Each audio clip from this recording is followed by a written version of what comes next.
Hello everyone, welcome back to my session. And this session I will bring you about statistika ekonomi. Let's go, guys. Oke, semuanya selamat datang di video pembelajaran statistika ekonomi. Di pertemuan kali ini kita bakal bahas beberapa hal penting yang jadi dasar sebelum masuk ke analisis yang sedikit rumit. Kita mulai dari pengertian dan penggunaan statistika ekonomi, lalu jenis-jenis statistika ekonomi, dan terakhir skala pengukuran dalam data. Yuk kita mulai. Sebelum kita pergi ke yang lain-lain, sebelumnya kita harus ngerti nih pengertian dari statistika dan penggunaannya. Statistika itu pada dasarnya adalah ilmu yang mempelajari bagaimana cara mengumpulkan data, mengolah data, menganalisis data, sampai menampilkan hasilnya sehingga bisa dipakai untuk mengambil keputusan dalam ekonomi dan bisnis. Statistika itu ibarat alat navigasi. Tanpa adanya alat tersebut, keputusan bisa cuma feeling doang. Maka penggunaan statistika dalam ekonomi yaitu 1. Perencanaan. Sebelum membuat kebijakan ekonomi atau rencana bisnis, kita butuh data, misalnya data permintaan pasar, pendapatan masyarakat, inflasi, dan sebagainya. Jadi kalau misalkan kita punya bisnis, itu bisa terancang secara statistika maupun ekonomi gitu ya. Kita rancang tuh. Lalu pengendalian, yang kedua itu kontrol. Ya, biasanya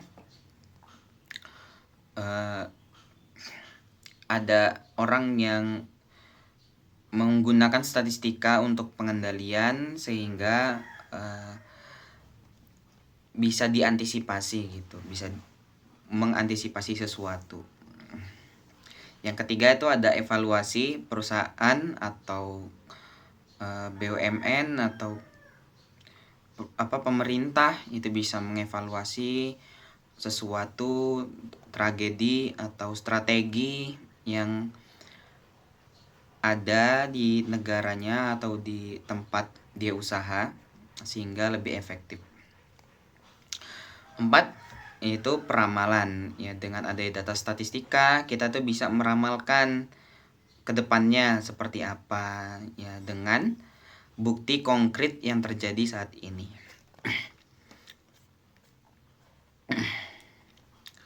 Gitu ya.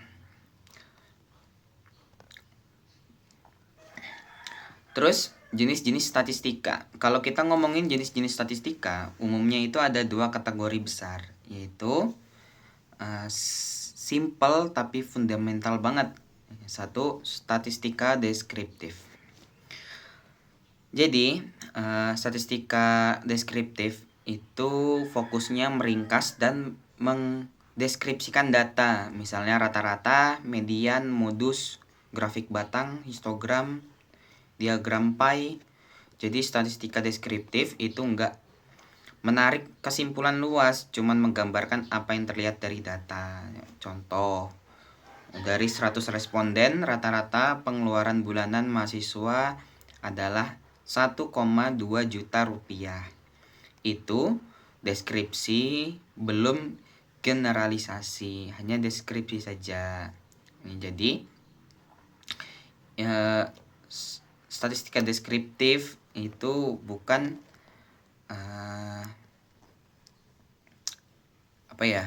bukan nilai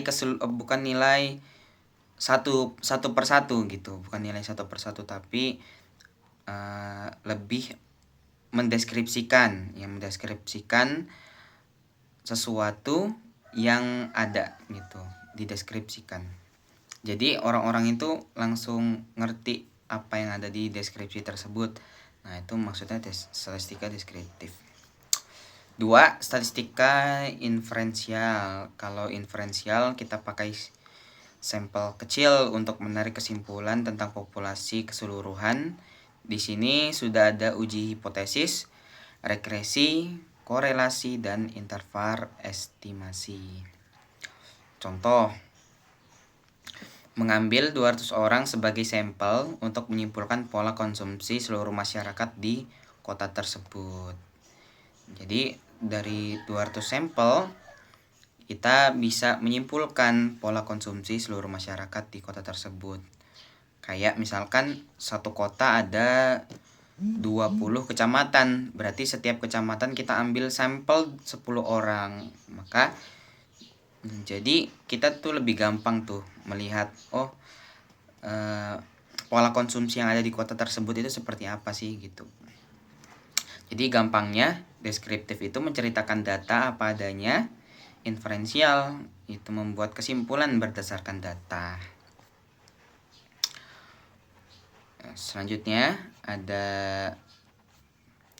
skala pengukuran dalam statistika. Yang pertama itu adalah skala nominal. Ya, skala nominal ini adalah skala yang paling dasar, dipakai biasanya buat mengelompokkan data tanpa ada urutan. Contoh ya, jenis kelamin, agama, warna favorit, jurusan kuliah gitu kan. Kalau misalkan kita tulis, misalkan nomor 1 ada agama Islam, nomor 2 ada agama Kristen, nomor 3 ada agama Buddha. Nah, nomor-nomor tadi itu tidak berarti di dalam pengurutan kelompok gitu. Hanya penamaan saja gitu, penamaan saja. Jadi bukan urutan atau jumlah atau pengurangan atau pembagian atau perkalian gitu, bukan. Tapi itu hanya pengelompokan ya, pengelompokan.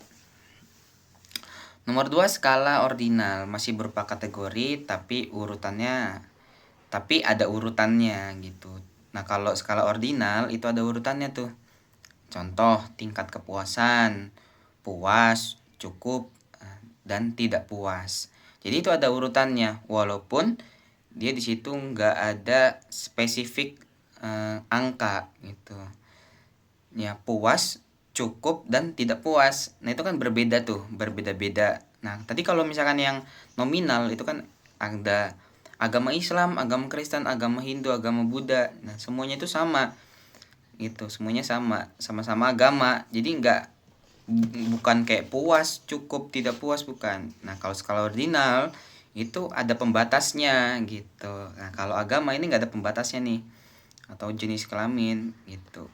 Hanya berbanding lurus kalau yang nominal. Nah, kalau yang skala ordinal itu naik turun gitu ya, naik turun. Contoh kayak peringkat lomba ya kan, ada peringkat 1, peringkat 2, peringkat 3 gitu kan. Selanjutnya skala interval ya, skala yang punya jarak angka yang sama tapi tidak punya nol absolut. Contoh paling klasik, suhu dalam Celcius, 20 Celcius, 30 Celcius. Punya selisih jelas, tapi 0 Celcius bukan berarti tidak ada suhu gitu. Ya, maksudnya apa? Setiap angka itu punya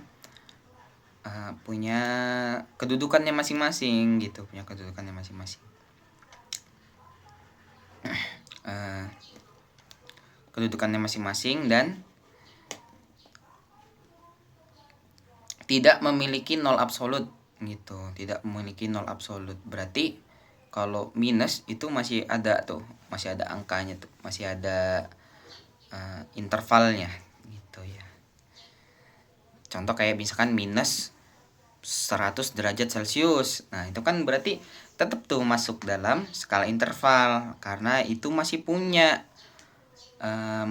data ya, masih punya datanya, ada datanya gitu. Tapi kalau misalkan yang nggak ada datanya, contoh 0 buku, berarti kan itu nggak ada datanya tuh. maka itu nggak bisa disebut skala interval. Karena apa? Karena dia nggak ada, ya nggak ada datanya gitu. Tapi kalau misalnya suhu 0 minus 3 derajat, berarti kan itu tetap ada nilainya dan tetap ada datanya, sehingga skala interval yang maka data tersebut dikategorikan sebagai skala interval. 4. Skala rasio.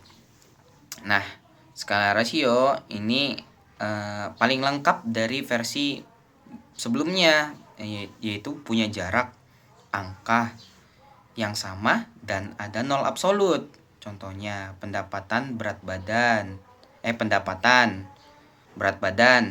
jarak, terus jumlah produksi. Karena ada nol absolut, data rasio bisa dihitung semua operasi matematika gitu. Nah, skala rasio itu bisa semua tuh operasi. Maka data skala rasio itu digunakan untuk ya banyak contoh, kayak misalkan perusahaan apa ya, kimia atau perusahaan pembangunan gitu. Jadi semua data yang bisa dipakai gitu. Nah, penutupan ya. Jadi itu tadi penjelasan dasar tentang pengertian dan penggunaan statistika, jenis-jenis statistika, dan skala pengukuran. Nah, 3 konsep ini bakal muncul terus di materi statistika ekonomi. Jadi penting banget nih buat kamu benar-benar paham. Semoga penjelasan ini ngebantu kamu lebih siap buat materi selanjutnya. Jangan lupa untuk share video ini dan like ya. Dadah.